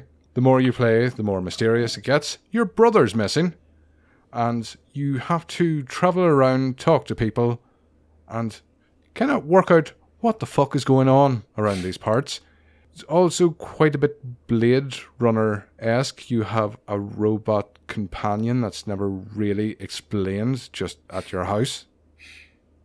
So there are quite a few differences. There are mindscapes, there's virtual memory networks, there's quite a bit to this. Right. And as a Game Pass entry, why not try it? You'll love it. Oh, yeah, it is Game Pass, isn't it? Yeah. This might be an edit. How long is this game in total? My timing's off because I had a bit of an issue with this. It froze on... There's a part of the game, it's like your journal, and it keeps track of... It doesn't keep track of everything. It kind of keeps a broad sense of who's who, where's where, what's what, and then connects them all up. It's a nice way of keeping on top of things, but that screen froze on me. I was like, well, that happens. So I closed out of the game, went to start it up again, loaded it, couldn't load the save, issues. I say, oh, shit. Well, you big bastard. And with it being a point and click, I didn't want to go through it all again because they're quite slow paced. They're interesting, I love playing them, but I don't like repeating it right away for no reason. Yep. But there was a chapter select. I was like, oh, this brings me up to the point exactly where I was. It's unlocked right up to the bit where I was, so I'll just click on that. Chapter select went on. It didn't carry over any of the progress. There's a few optional things. There's characters you can find. There's a lot of things that you could miss out on. It's one of those games, it rewards you for paying attention and exploring. Yeah. Right. I got an achievement for petting a cat too much, which of course, yeah. I felt good and bad about. So did it like have the canon choices or something, and just not your choices of where you'd got to? Well, I think it's the bare bone choices. It just you can go through the game without meeting certain people, having people join your party, that sort of thing. Right. And yeah, I got to it. I wasn't blown away by the ending, and then because I'd finished it once, it's like, right, I'll check a guide now and see what I missed and what I could have done. Yeah. And I got locked out of the open quotations good ending because my choices didn't carry over. Has it got a tragic autosave or something, or is it? It does have an autosave, yeah. But just didn't work. Oh, it didn't because your save actually corrupted itself. Yeah, the save was corrupted on like pause menu. Oh, fucking hell. Yeah. What do you think about people calling this a potential indie game of the year? Does that sit with you? No. Right. And only because it's a really tough year to be indie game of the year, because this year was carried by indies. Definitely up in the top 10. Yeah. But not winning that race. So spoilers not getting in your game of the year contenders? No. Depending on choices, if we had 10 picks each, yes. Yes. But we do not have 10 we do picks not. We each. do not. Just to clarify, we do not. Very long episode. We have 4 each, so 12-hour episode. Yeah, that's all the time you have to drink as well. But it is good that you played it though, because I've heard a lot of good things about it. It's one that I'm definitely glad I played it, and just because it hasn't made my shortlist in the game of the year is not me binning it. Yeah. Anybody that likes a point and click, definitely seek this out. It is fucking brilliant and such a throwback. I just love that point and clicks are considered a dead genre. The comparisons on the other point and clicks this year with Pentiment and Monkey Island, would you recommend those two over this? Yes. Right. Return to Monkey Island if you've played the previous ones and Like, that game is great for the feel-goods, but only if you have a history with the series. Pentiment, yeah, fucking play it. If you've Game Pass and haven't played it, you're a prick. Well, if you got Game Pass, I mean, I've downloaded it. I haven't played it yet. You can play all three. Eddie, Yeah, Eddie. I'll call around to your house. I'll take my slipper off. Fucking. Hey, I was the first one in our whole group that said I will probably play this game. And have you played it? Yeah, you haven't played it. I'm a busy man. You're not. Hey, I was the first person to say, I will give all my money to charity. Punk, well, have you done it yet? No, Mr. Musk, you have not done it yet. Yeah, Eddie, you can't say that. You're not a busy man. Fucking hell. That's a bit harsh. You're one of the most least busy people I know. I've literally been in 4 cities in the last fucking 3 days. If I say to you any time of the day, if I say, do you want to play some Xbox? What did I say today, Ben, when you said it? You said, no, I can't because my girlfriend is in the same room as me. Damn. That still counts as a no, though.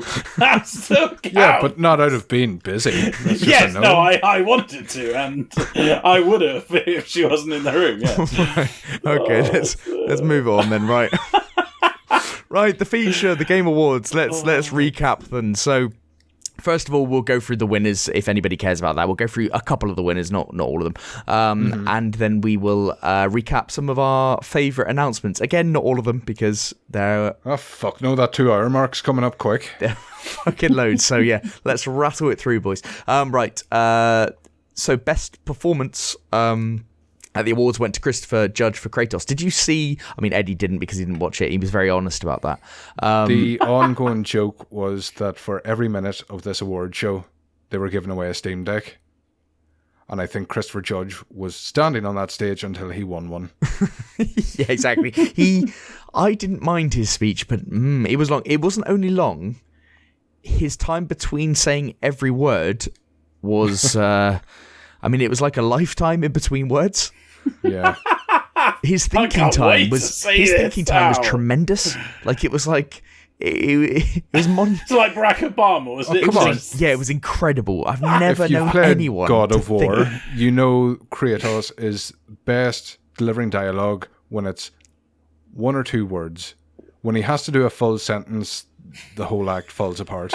he doesn't know. And Christopher Judge decided to do full sentences, but present them as individual words.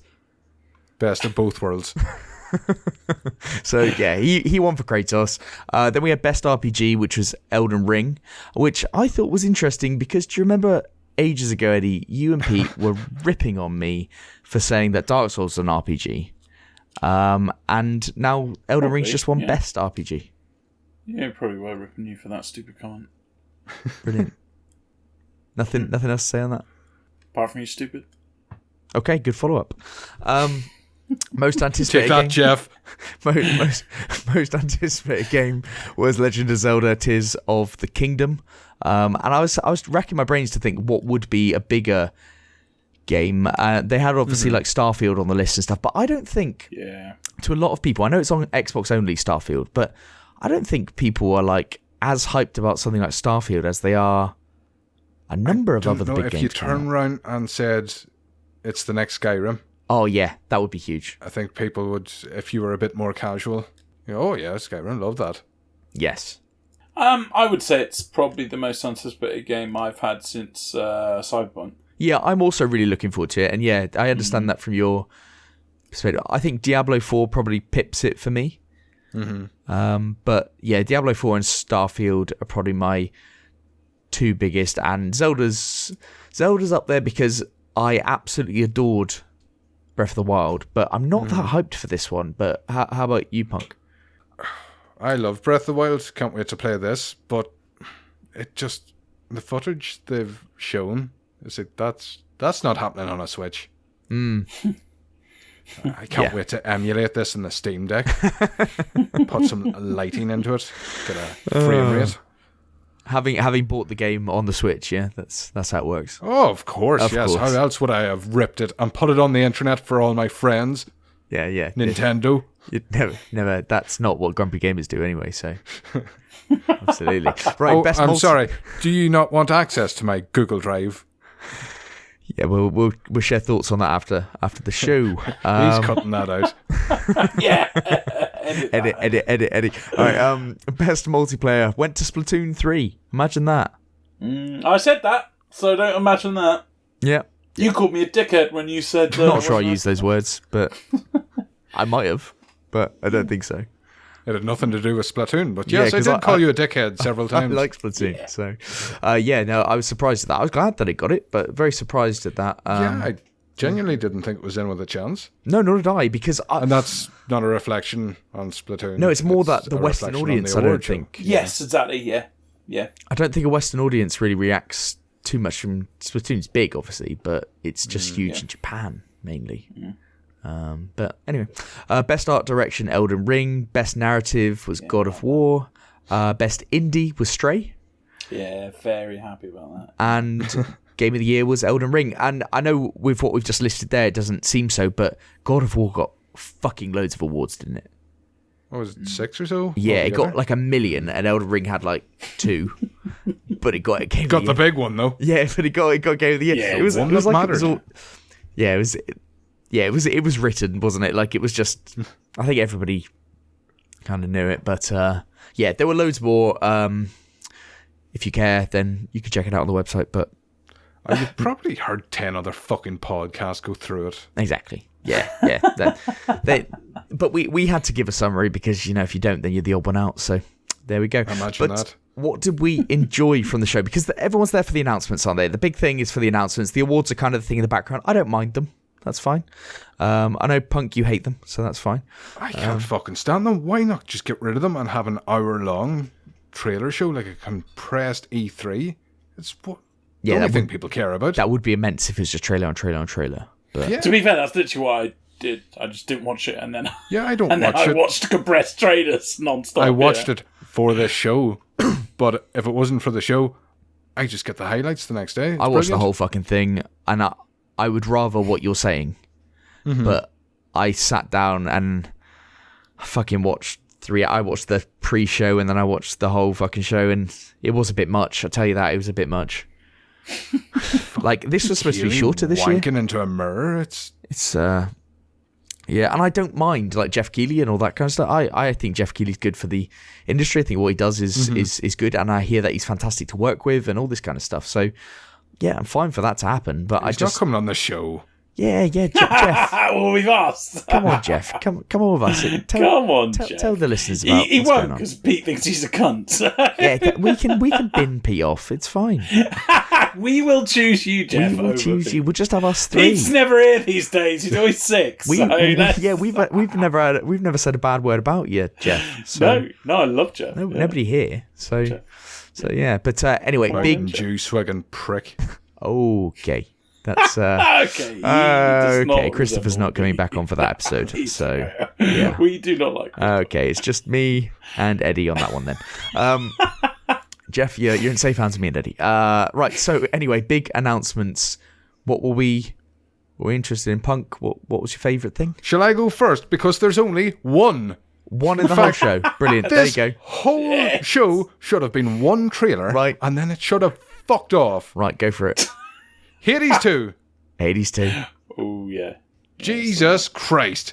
Yeah. Did not know what Supergiant were working on, being quiet. This is the first sequel they've ever done. Watching the trailer, it's like, oh yeah, this is alright. This is nice. Then it gets to the point where that little Hades musical sting kicked in. It was a, ooh, all in from there. Yep. I'm so glad that they called it Hades 2 as well. Because I think they really needed to, if they'd called it something different and just said this is our next game, even if it's like a sequel, but they wanted to call it something different, I think they would have lost something. But by calling it Hades 2, you're piggybacking on what you had, because that was monumental. That indie game was like a birth of something wild. Like that challenged The Last of Us 2 for a genuine game of the year. It was definitely better than that. Yeah, absolutely. It was the best indie game in so many. I fucking loved it. Pete loved it. Eddie, you liked it as well. Kirk loved it. It's just almost anyone who plays it absolutely loves that game. And I'm so glad that they have just carried that on. And it looks great. Yeah, we're a team. I got Bastion back on the 360 when the like live arcade was still a thing. Yeah, I'd never played that. Right, brilliant. It had this narrator that talked over your actions as you went. It was a really emotional, involved game back when they weren't really. Yeah. It's a bit more normal now, but it's just every release, it's getting better and better and better. And I was genuinely thinking, oh, they've been quiet for a while. I wonder what they're doing. What's the next game going to be? This came out of nowhere. I'm genuinely so excited. Yeah. And I don't get excited a lot. No, you don't strike me as a person that gets excited. No. This is coming to early access before full release. I suspect the early access period will be relatively short. What do you think? I'd say it wouldn't be as long as Hades 1, but there was a lot of fine-tuning involved with that game. I know that's what made it a great game. This is brilliant too, because they're not just copying and pasting. This character will, was it Melanoy? I can't remember. Yeah, she was absent during Hades. People did notice. I think she's like the goddess of lightness and darkness, or moon and sun or something. Zagreus' sister. Okay. So, family connection immediately. Bit of story stuff in the trailer, but she must play completely differently. There's a lot of area effects spells in the trailer, so it seems to be more magic based than just weapons like Zagreus was in Hades 1. So I'd imagine the feel of this game is going to be completely different. Yeah, and I can understand them having to do more. I just find it, and it may be refreshing that they're going through this early access stuff to then fine tune it and all that kind of stuff. And there's no criticism here because I don't fucking know how best to make this type of game. But I just found it weird that it's going to early access, given the magnitude of what this game is. To be going through an early access when there are other roguelikes that just come out. Yeah, but they come out, they make no impression, and they get forgot about. Yes, and there are others that go in early access on Steam, and then we never hear about that. But this is almost too big to go into early access, I would have thought. But not at all. No, they listen. They actually listen to the feedback. Well, they did on the first time round because so actually when I bought my PC, one of the few games that I was planning to get on it was Hades, and this was actually before when Hades was in early access, because I'd seen streams of it and I was like, wow, this is a fucking cool game. But then they just shadow dropped it in full release on the Switch, like pretty much a week after I got my PC, so I didn't need to, so I just got it on the Switch. But this was actually, I mean, it was in early access for quite a long time. Right? Oh, a very long time, yeah. Yeah.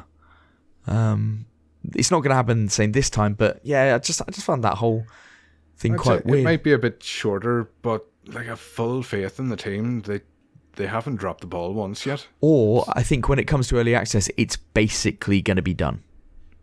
They're not going to have. They might be tweaking balancing, but it's not going to be like a proper early access game. I think this is going to be like just pre-release early access. You know what I mean? Well, you'd imagine they've got things like the story progression side of things down. Yeah. I just can't imagine a game of this magnitude. They must be using the same engine. It'll be new music, but possibly on that side of things. But maybe in the same breath, it does remind people that it's still an indie. So that might be positive as well. Because don't expect to. It's an indie still. No. I could have knocked out my front teeth from the erection. I was so excited about this. Jesus Christ. I think I'm still kind of half-mast. Well, that was why it's your only thing that you've mentioned from your... Yeah, I not even joking. Show that stole the show. Fuck off. Most anticipated game, Zelda. Lick the back of my bag. Hades 2. Eddie, what only won the award because people didn't know about Hades 2. What have you got for us, Eddie?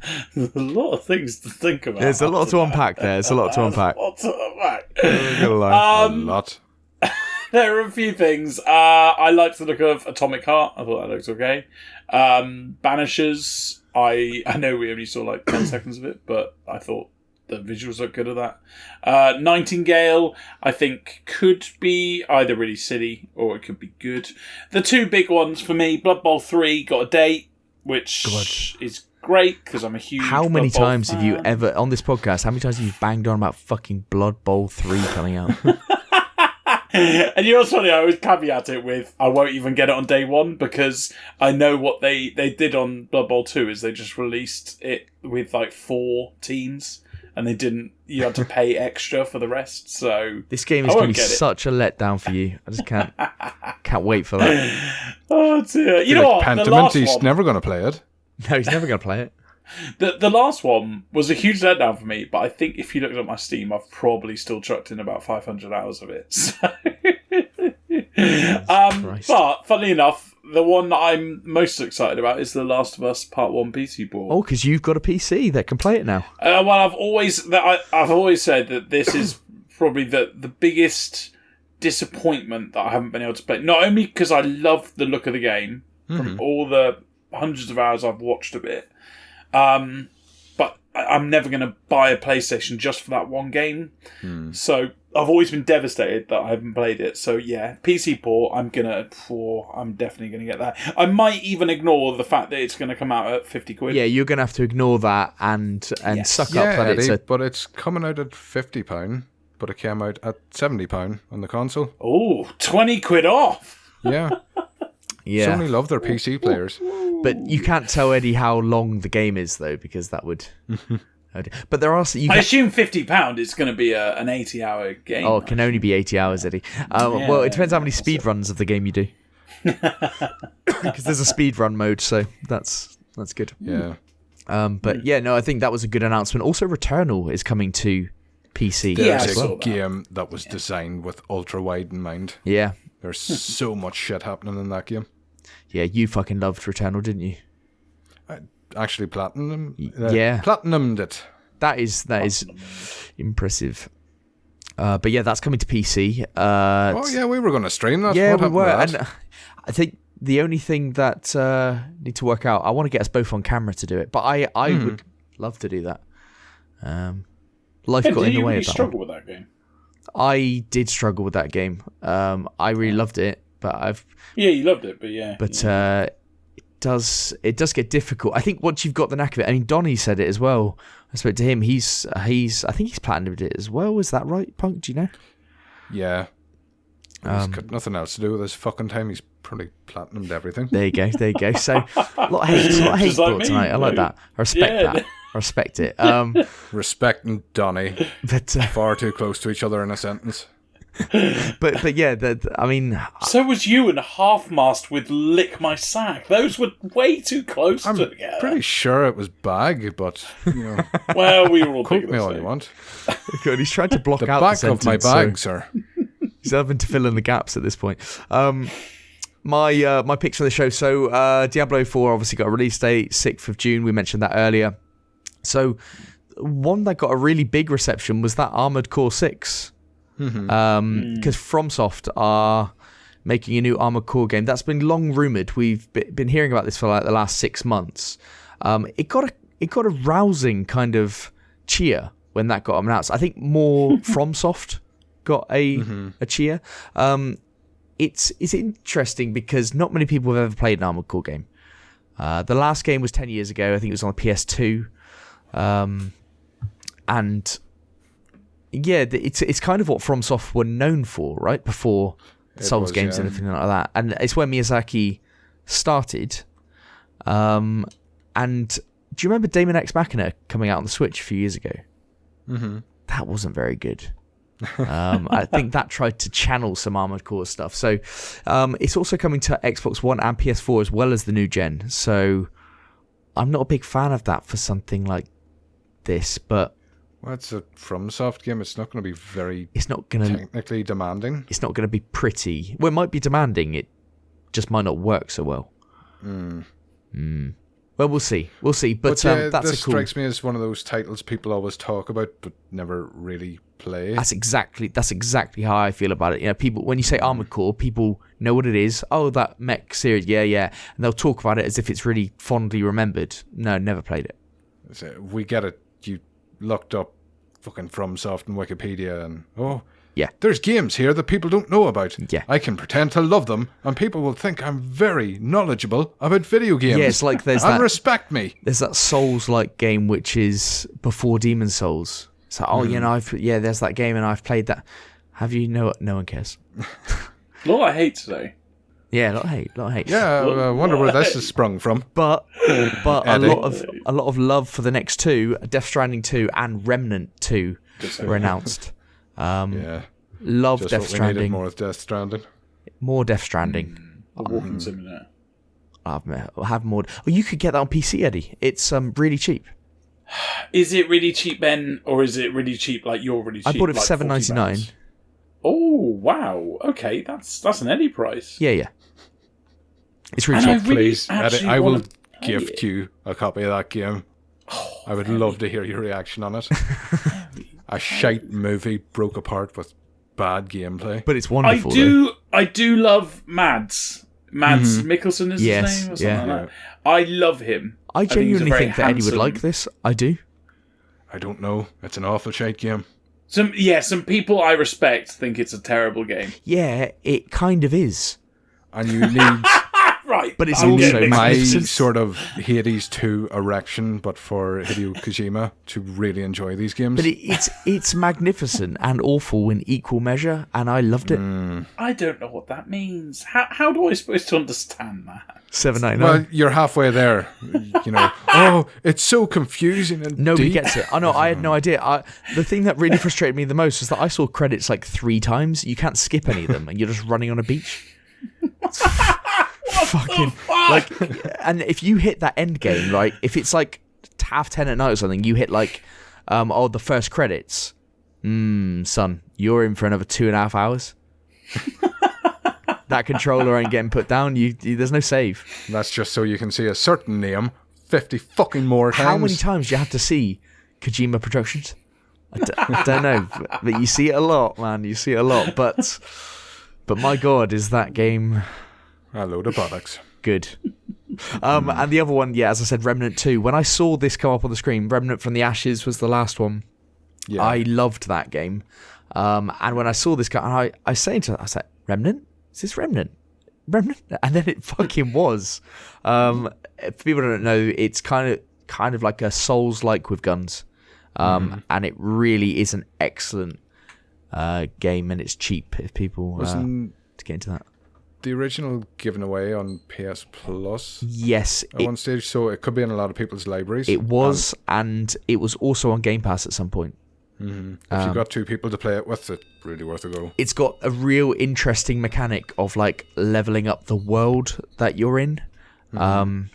It's a real interesting leveling mechanic. It's not about just leveling to be the strongest you can be. You have to like time your leveling and stuff. It's really cool. But there were some honourable mentions. We should just say Final Fantasy 16 was also talked about. Cyberpunk Phantom Liberty's got his trailer, and it's got Idris Elba starring in it. Bayonetta. Oh yeah, I saw that. That's cool. Bayonetta Origins that got announced. Yeah, okay. It was a very weird Bayonetta game. Judas. It's amazing we waited so long for Bayonetta 3, and now we've got 2 titles. Yeah, like buses, and this one seems to be one that nobody's really asking for, but maybe if you like Bayonetta, there you go. Judas is a game made by the BioShock people, and don't you fucking know it by looking at it. People seem to be off their tits on that one. Then Replaced, I thought this one looked really good. It's a pixelated action platformer, and it's come to Game Pass day 1. So that one looked good. Oh, new Lords of the Fallen got another showing. Looks pretty cool. But anyway, the new Star Wars. It's coming out in St. oh Patrick's yeah, Day. didn't make a note of that one, did I? There's Jedi Survivor. That was all. Look at that. That was a lot of people's game of the show, actually. Yeah, I know. So what is your little side drive? Yeah, there? What's that? didn't even fucking mention it, did I? Oh yeah, and that. Yeah. Yeah, but the first one was that, man. Fucking Ginger Jedi, But not let's my spend show. 5 minutes on Death Stranding 2. Yeah, because it's a good game. Great game. Right, yeah, Jedi Survivor was shown, so that's good, innit? Yeah. So, Fine. yeah, fine. Check it out. Yeah. Right, what do we think about the show? Was it? Did we like it for the announcements? The highlights were great. Again, I don't like the format at all. Just show the trailers and go away. Trailers this year were pretty good, though, weren't they? No.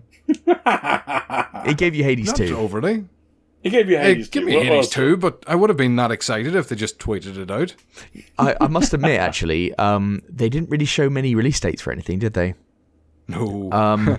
They've learned their lessons. Yeah, nobody says a release date anymore, except for Diablo 4. We had a news story about that. That's why. Yeah. But yeah, there were some big ones, but I enjoyed the show. I thought the announcements were pretty good. Yeah, it wasn't like incredible, but it also wasn't bad. Drop the awards. Yeah, you really they do not reflect really beating on that drum, aren't you? Not scared to keep beating it. So. Don't say that. When I'm about, there's always beating to be done. Excellent. Well, on that note, if anybody's got any comments to us, you can email us.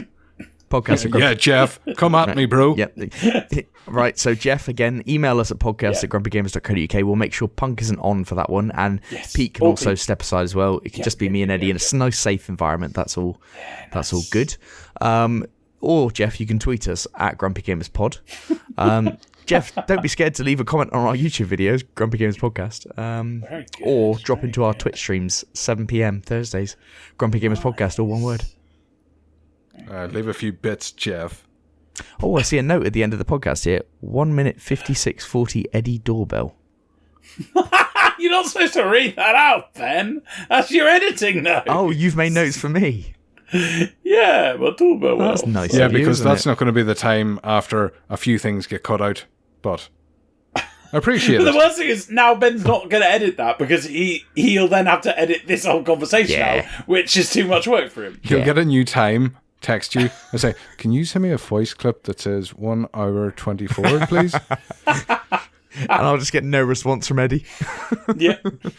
Too busy, not playing Pentiment. Yeah, exactly. Play Pentiment, you fucking... Anyway, right, until next week, it's GG. Do you not want to ask Punk if he wants to do Oh, yeah, shit, no, no. Punk, do you so... plug yourself, eh? Why don't you jump in there? Plug yourself, boy. Plug myself, silly. Jump in. Well, Jeff, if you want to hear more of me, what the fuck do you want? Ucons.co.uk. That sounds like a joke, but that's actually the website, so... Yeah, it is. And the podcast specifically, or... No?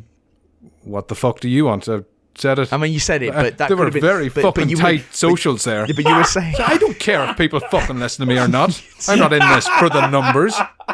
That's brilliant, Punk. Honestly, at the beginning, when we started creating this podcast and Ben started doing videos, I was like, I refuse to do the like and subscribe nonsense. No, we and then we now don't even say it. We now don't even say it. We just put it on screen. No, so I don't even introduce myself on the podcast.